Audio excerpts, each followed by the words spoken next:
Hello and welcome to Rise and Unwind. My name is Dan. You know, each and every week I try to talk to people from across the country about things you can do right here in your neighborhood. And on this week's show, we got this. One of the things that I enjoyed about it was finding out what celebrities I may or may not be related to.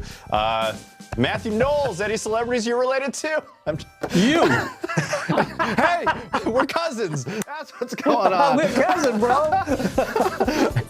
I agree with you. It went from tweeting to, what do we call it now, excreting? God. Yeah. All of that and more right here on Rise and Unwind. So we have new numbers on homelessness, and they're pretty concerning. 770,000 people are now without a place to call a home, an increase of 18% from last year. But there's one piece of good news. Veteran homelessness has dropped by about 8%. So how do we help everyone while building on that progress? To shed a little light, we have Olivas, CEO of National Alliance to End Homelessness, and Catherine Monet, CEO of the National Coalition of Homeless Veterans. Glad to have you both on here. Thanks for having us. All right, and let's start with an overview. Well, I want to just start with the notion that I think most people can agree that when everybody has a safe and stable place to lay their head at night, that communities are safer and stronger. So that increase that you mentioned, 18% between 2023 and 2024, should be unacceptable to every American and everybody who's watching this show.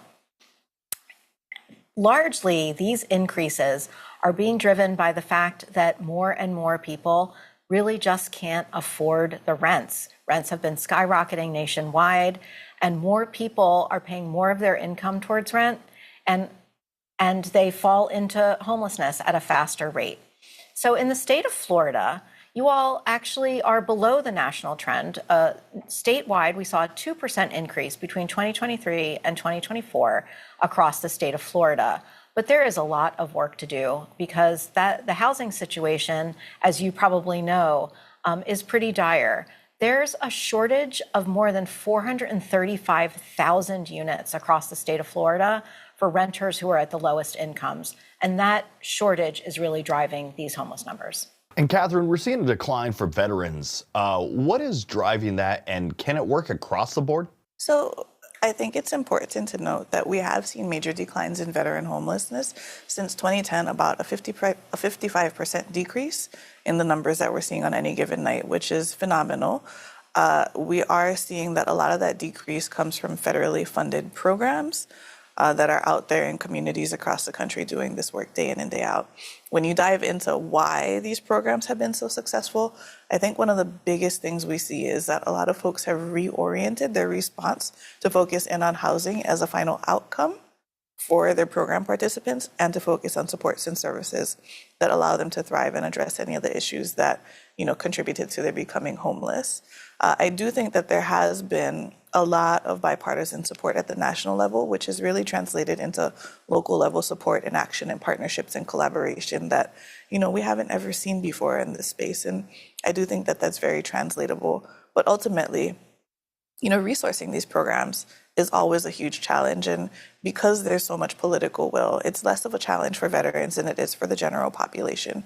And so I do think that is definitely something that we could export over and we could learn from. And Anne, can you share with us any success stories that give us hope for solving the bigger crisis? Yeah, I know we've been talking about some tough numbers, but there's a ton of hope out there.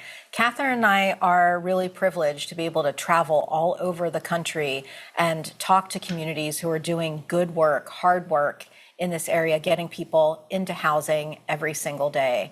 And there are Miami in your state, Dallas, Texas, Chattanooga, Spokane, Washington, are all seeing reductions in the number of people who are experiencing homelessness, especially unsheltered homelessness. And the commonality we see is the fact that they are hyper-focused, laser-focused on getting folks directly into safe and affordable housing and the services that they want and need. And I hear that there are some areas just trying to criminalize homelessness. Why do you think this approach isn't correct? I think it can be really frustrating for community members to be walking around and seeing tents in their parks and on their streets. And I can tell you that it's just as frustrating, if not more frustrating, for the people who have to live in those conditions because there isn't safe and affordable housing available to them. But we know that fining, ticketing, and arresting people just because they don't have a place to live doesn't actually end their homelessness or make your community stronger. It hides homelessness. And if we want to help people in our own neighborhoods, what are some of the steps that we think that you think we could take? So I think there are three big things you can do. And the first is to work with organizations in your community that are doing the work every day, right? Whether that's by volunteering, donating, or spreading the good word about the work they're doing. The second thing is to really engage with your local and state level elected officials to make sure that they know that, one, you think homelessness is unacceptable, and two, that you want them to support and invest in and resource real solutions like affordable housing and all of the other supports that people need. I think the third thing that people can do is to really get educated and engaged in on what's happening at the national level and learn about what's happening in other communities too. And they can do that in two ways. The first is by visiting endhomelessness.org to learn more from Anne and her team, or by visiting nchv.org to learn about my team and some of the things that we're doing. Well, thank you, too, for joining me this morning. Thanks so much for having us. NBA Twitter is a world of its own, where memes become legends, viral moments spark debates, and basketball never sleeps. And now it's all coming to life in Memes and Nightmares. It's a satirical mockumentary diving deep into the culture of digital fandom. And at the center of it all, we have Josiah Johnson, the king of NBA Twitter himself. He's here to talk about the film, the madness of social media, and you know how basketball went from a game to a 24/7 online phenomenon. Welcome to the show, Josiah. How are you, my friend? I'm doing good, Dan. I appreciate the two cameras and the cutting, all the stuff you got going on over there, man. That's legendary. That's ball. Excited to get this going. I gotta show love. I gotta show love when I see stuff that I appreciate, man. But thank you so much for having me. Excited to help promote this film, Memes and Nightmares, premiering February 20th, streaming exclusively on Hulu. For me to get the opportunity to work with somebody like LeBron James, who's my favorite basketball player of all time, and work with his company Spring Hill and also the good folks over at Anscape and Starry to make this thing happen, man. I'm just super excited right now. I'm smiling ear to ear, my heart's fluttering, just ready for people to see this thing. You should be proud and you should be honored, man. You've built a reputation as like the king of NBA Twitter. So how did you take that energy and bring it into Memes and Nightmares? So really just for me, the film we've been working on this thing for over 3.5 years now. We did a lot of the principal photography back in 2022. For anybody who's a Twitter fan, which is now called X, I'll never call it X, only just obviously to tell you the new name that it has, but knows that there was a huge shift in 2022. The platform changed a lot. But LeBron and his crew over at Spring Hill reached out to me, said they had an idea for a film. They wanted to show some love to NBA Twitter. And I think something that was important for me was to really just pay tribute and homage to the men and women who have helped make this community what it is. Like, there's so many incredibly talented people, everyday people that have used and leveraged this thing to grow and put themselves in positions they may have never imagined, myself included, and also the players, the fans, the teams, and just this whole world. So I think this film really takes a deep dive into that world to really show people, even if you're a casual fan and you've always been curious what NBA Twitter is, this film really helps highlight that. I agree with you. It went from tweeting to, what do we call it now? Excreting? God. Yeah. It's always going to be Twitter to me. It ain't never changing. All right. This film is like a buddy cop style satire on internet culture. What was it like playing off Jamal Johnson, and how was that dynamic shape the comedy? Jamel, one of my favorite comedians, very heavy in not only the NBA Twitter, but WNBA Twitter spaces. So it's crazy. So the production team behind it, they wrote a script. I think we ended up ad-libbing about 90 to 95% of it. We would take a look at the script, whatever the emotion of the scene was, if you will. Jamel, just such an amazing improver. I was just trying to keep space with him, or keep up with him, go to toe with him, if you will. But for us, it was just, every day on set was, just us trying to make each other laugh. And I think that's really reflected in the film. And we were friends before we worked on this project. So to be able to do things with people that you respect with your friends, I think always makes things easier. So, showing up every day on set, there were some long days, 14, 16, 18-hour days, but we'd always keep the mood light. And I think even, filming this was reflective of what NBA Twitter is for a lot of us. It's just a place to get the jokes off, lighthearted, and to share our love of basketball. So being able to work with Jamel, being able to work with the other members of the production team, truly, just you have a lot of great relationships with a lot of those people. So to see this thing now finally come, and be released is it's a labor of love, and I'm super excited about it. And NBA Twitter has like produced some of the I guess wildest viral moments over the years. Were there any like real life stories or memes that inspired scenes in the movie? Yeah, I think we do a lot of callbacks just to NBA Twitter culture and vital moments that, if you're a basketball fan, they're basically Easter eggs, if they call them in the production world, but Easter eggs that people will be able to watch and I think understand what we're doing. But also we wanted to make sure that this thing wasn't too insidey. It wasn't just you had to be a member of NBA Twitter or deep into that world to understand the film. So we have a lot of stuff for even the casual fans to help learn and help them kind of improve their knowledge of the space. But a lot of moments that we pay tribute to throughout the film. Josiah Johnson, you're the man. Memes and Nightmares, it drops on Hulu right now. And if you ever laughed at an NBA meme or like been sucked into a Twitter debate, this one's for you. Josiah, thanks for hanging out with me, my friend. Hey, thank you, Dan, and make sure everybody, you go watch, get Hulu if you don't got it. Check out Memes and Nightmares. It's streaming on Hulu, like Dan said.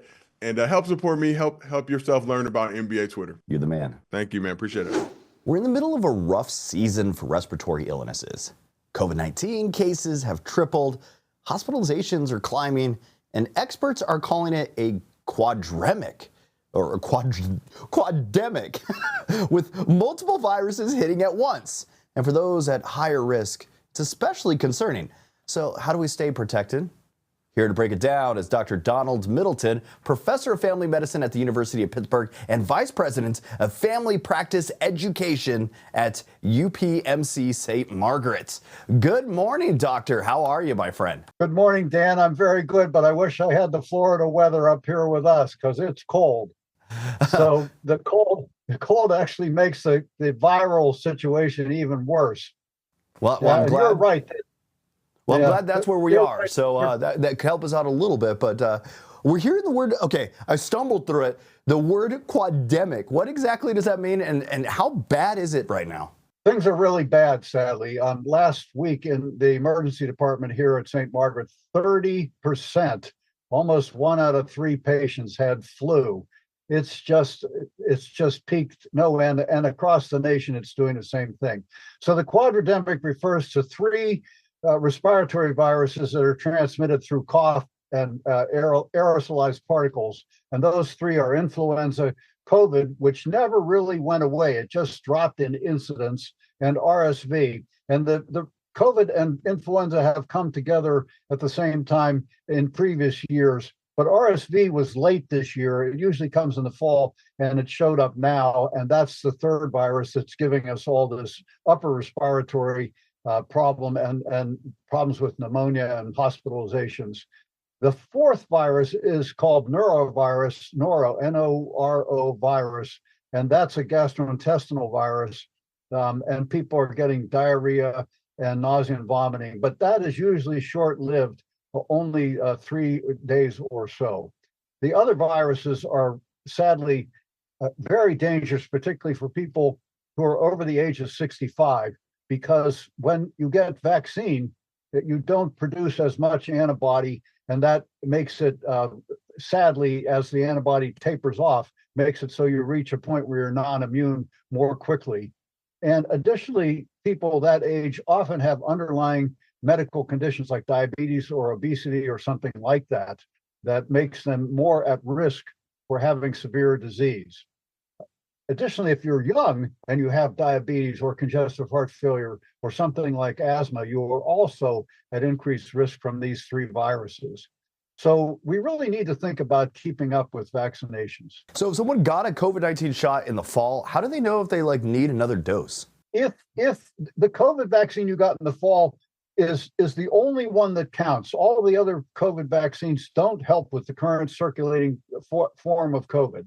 That's the 2024-2025 COVID strain. And if you are 65 years of age or older, or if you have one of those complicating underlying medical conditions like diabetes mellitus, you need to get a second shot in 6 months.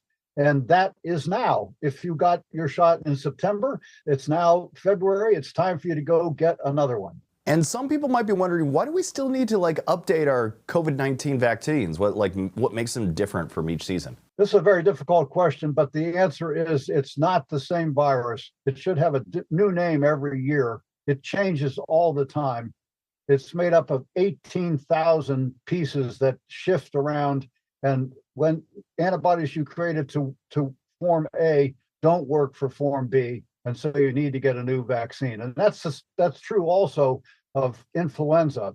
But RSV seems to be more stable. And so one vaccine for RSV will last for probably 3 years, maybe longer. We're still investigating how long it will be till you need a second shot. Dr. Middleton, thanks for joining me this morning. Where can people go get the latest vaccine updates and kind of find out where to get their shots? The best place to look is the cdc.gov, and you can put in CDC, RSV, and it will take you to lay language websites that will give you information about what to do.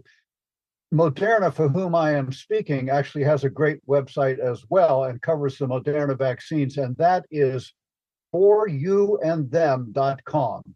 For you and them, all one phrase.com. And that will take you to the website that talks about COVID vaccine and other Moderna vaccines. Dr. Middleton, thanks for joining me this morning. All right, good luck, Dan. He's back with another season of real-time, high-stakes law enforcement action. It's On Patrol Live. It's become a must-watch, taking viewers across the country as officers patrol their communities, live and unfiltered. Host and executive producer Dan Abrams is here to talk about the new season and the latest additions to the show and what makes On Patrol Live stand out in the world of live TV. Dan, welcome to the show, my friend. It is great to be with you. All right, so the show has had a huge impact, giving people insight on kind of giving them an inside look at law enforcement in real time. What do you think has made On Patrol Live such a success? I think it's the fact that we are a fly on the wall with police officers. You don't know what's going to happen next. The same way the officers don't know what's going to happen next. And the fact that we're in so many different departments, right? I mean, we're in a lot of the time 9 departments at once with multiple cameras, multiple officers, et cetera. I mean, this is quite an operation that we have here. And so I think that the uncertainty, the fact that you get to see what police officers do is what has led this show to be as successful as it is. And this season, you're expanding to cover Las Vegas Metropolitan Police Department. How has it been adding such a high-profile department into the mix? Yeah, we think it's really important. And it was, I think a really good development for this show, because what we try to do is we try to be in different kinds of departments and in different places, right? So, we don't want just all similar departments from one state, right? That wouldn't be as interesting. So we are in states around the country. We are coast to coast. We are in some sheriff's departments. We are in some really small departments. And having Las Vegas in that mix now as a really big department, a top 10 department in the country, helps add to that diversity in terms of the types of policing you'll see on the show. And the show also features a missing segment that helps try to raise awareness for missing person cases. Do you have a story where On Patrol Live has made a difference? We have dozens of cases where On Patrol Live has helped find people who are missing. And that really is one of the hallmarks of the show, is we've got this really passionate community, right, who love watching the show. And they are a community.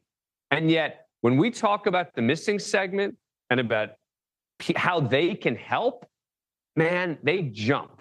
The community shares it on social media, and the number of times that we have heard from either departments or the national organizations that are helping to say, it was the On Patrol viewers who did it.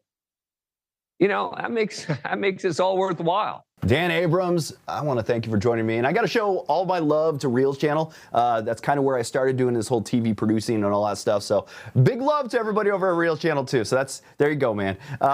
You can catch On Patrol Live every Friday and Saturday night from 9 p.m. to midnight Eastern on Reelz. Don't miss the action as law enforcement officers take you inside their nightly patrols live and in real time. For more info, visit Reelz.com. Dan, thanks for joining me, my friend. Yes, sure. My pleasure. February is Cancer Prevention Month, and genetic testing is giving people powerful insights into the risk factors for cancer. So joining us today is Matthew Knowles, music executive, male breast cancer survivor, and father of Beyonce and Solange. We also have Ruth Tannen, senior product scientist at 23andMe, to break down how this technology is making a difference. Welcome to the show, you two. How are you? All good today. Thank you. All right, Matthew, you were diagnosed with male breast cancer in 2019. How did genetic testing play a role in your diagnosis, and how has it changed the way you approach your health today? Well, it certainly has changed the way I approach my health today and having the knowledge. I didn't have my genetic test literally until while I was literally having surgery. So I didn't have that tool that I would have liked to have had to make the right decisions. Genetic testing is so critically important. Although I've been diagnosed with male breast cancer, I don't want men to think that genetic testing is not for them. I have BRCA2 variant, which means I have a higher risk of prostate cancer, which is one of the things that is in my family. Treat prostate cancer, a higher risk of male breast cancer, pancreatic cancer, melanoma. But again, I want to reinforce, because we often think, because I was diagnosed with breast cancer, that genetic testing is really just for breast cancer. It's not. It's for all types of cancer. And I really want to put emphasis on men, when 1 in 8 men in their lifetime will be diagnosed with prostate cancer, similar to 1 in 8 women in their lifetime will be diagnosed with breast cancer. And honestly, I want to thank you for being so open and honest about male breast cancer, because it's not talked about enough, and I want to thank you for helping people in the future, Matthew. Ruth, we often hear about genetic variants like BRCA1 and BRCA2. Can you explain how these impact a person's risk for cancer? Sure, yeah. So BRCA1 and 2 are actually just regular genes that everybody has, and their normal job is to help repair broken DNA inside of our cells. But about 1 in 200 people inherits a genetic variant or a mutation that prevents one of those genes from working properly, and that's what leads to the increased risk of certain cancers that Dr. Knowles mentioned, both in females and in males. Now, the good news is, if you know you have one of these variants, you can take steps to both reduce your cancer risk and to catch potential cancers earlier. But unfortunately, more than 80% of people with a BRCA variant don't know they have one because they've never received genetic testing. And Matthew, you've been a strong advocate for genetic testing. What do you say to someone who is hesitant and wants to take control of their health, though? Well, I would say to them to make a decision to get a genetic test today. It's critically important to get information. Knowledge is power. And I especially, again, I want to reemphasize to men, it's important that you get genetic tested as well, especially for prostate cancer. And Ruth, 23andMe now offers cancer risk reports. How do these reports help people better understand their genetic risk? So we actually have a few different types of reports that can help people better understand their cancer risk. So first, all of our health customers receive a report on a select set of BRCA1 and 2 variants, and we recently updated that report to add new variants so we can detect more carriers. We also offer to our premium members additional reports on things like breast, prostate, and colorectal cancer. So in that case, rather than looking at high impact variants like BRCA1 and 2 variants, we're looking at thousands of genetic variants all across the genome. Each of those variants only has a small impact on its own, but combined, they can have a bigger impact. And finally, for folks who want to dive deeper, we launched our Total Health membership. And this membership includes advanced genetic testing that can look for high impact variants in 33 genes related to hereditary cancer risk. I love 23andMe. I have it. I use it. One of the things that I enjoyed about it was finding out what celebrities I may or may not be related to. Matthew Knowles, any celebrities you're related to? You. Hey, we're cousins. That's what's going on. We're cousins, bro. All right. Thank you, guys. Where can we go for more information? Maybe learn more about some genetic testing. Yeah, you can find out more at 23andme.com. Thank you, too, for joining me this morning. Thank you. Do you ever wonder if you're really getting the most out of those travel rewards? You know, with spring travel expected to surge and vacation costs on the rise, getting the best bang for your buck is more important than ever. So, here to help us squeeze every last drop out of your loyalty points and share tips on smarter traveling is Kelly Best, Managing Director of Loyalty at Virgin Red. Let's welcome her to the show. Welcome, Kelly. How are you? Yeah, hi Dan. Yeah, I'm really good, thank you. How you doing? I'm doing okay. I just got back from a trip myself. I'm feeling like I need another vacation from my vacation. So how do we lock in the best deals when planning our travel? Yeah, I guess travel is really on front of mind for you guys at the moment with spring break just around the corner. And there are just loads of ways to get extraordinary deals on travel. And I think the first one, which is to find yourself a loyalty program that suits your lifestyle. And we've got a great one, of course, I'm going to say it, but it's Virgin Red. And it's the place where we unlock amazing travel experiences across flights, hotels, and voyages. And we just enable you to do your everyday spending to use on those incredible travel experiences. I think there's some other really interesting ways that people don't really know about, and that's being able to convert loyalty points that you're earning in other programs, i.e. Amex membership rewards, and convert those into Virgin points, which you can then go and spend on travel experiences. And points are just a great way to really sort of really free up the burden of the cost of travel, because we know that's on the rise. It is expensive to travel these days, and it really does enable you to get a great deal. So that's just a couple of ways. But I think the biggest hack really that a lot of people don't necessarily know about, again, is just really using a co-brand credit card. And this is a currency credit card, which enables you to sort of collect points on your everyday spend wherever you're shopping. And then most people tend to use those cards, particularly when it comes to the Virgin Red Rewards card, to spend on flights or voyages or hotels. And actually, we've got this bonus going at the moment for 60,000 points. So when you take out the card, you get 60,000 points, and that enables you to fly over to the ponds and come and stay in one of our hotels. So why should travelers pay attention to flexibility when choosing travel credit cards and loyalty programs? Well, look, I think flexibility is where you're always going to get the best deals, but that's not always possible, is it? So I think the best thing to do when you're looking for planning is really look to plan ahead if you can. That will enable the best value and sort of the best destinations. But what I think is quite nice, if you're free to do what you please, then really thinking about the destinations that become available. I recently just booked a trip to Canada that I wasn't expecting to take because I saw this amazing deal come up online. So yeah, just having that level of flexibility, that curiosity can really find you your next adventure a little bit quicker. And I'm a fan of it, but solo travel, it seems to be like booming right now. What do you think is behind that trend? Well, if it was down to me, it's probably escaping the 3 kids. That would be down to my solo traveling trend, that's for sure. But yeah, it's a really interesting one that we're spotting as well. That we just saw some American Express data the other week, which said that 69% of travelers that are traveling this year are going to be traveling on their own. So somebody's got the memo on that, and I guess that's linked to sort of the rise in wellness and people wanting to sort of take adventures and take that time out for themselves, quite frankly. And the interesting thing is we're seeing that even help improve marriage. So there's obviously something in it. So where can our viewers go get some more tips, maximizing some of those travel perks? Yeah, definitely. Well, at the moment, we've got an amazing, as I said, deal going on our Virgin Red Rewards card. If you come over to virginred.com, you can get 60,000 bonus points when you take out the card. Kelly Best, thanks for joining us this morning. Thank you so much, Dan. Take care. And that's it for Rise and Unwind. I want to thank you for tuning in and checking out the show. If you actually want to be on the show, go to our website, riseunwindtv.com. Fill out the form, send us your info. Maybe we'll be talking on a future episode. Also, make sure you follow us, like, and subscribe to our YouTube channel. That's at Rise Unwind TV. And until next week, that was Rise and Unwind.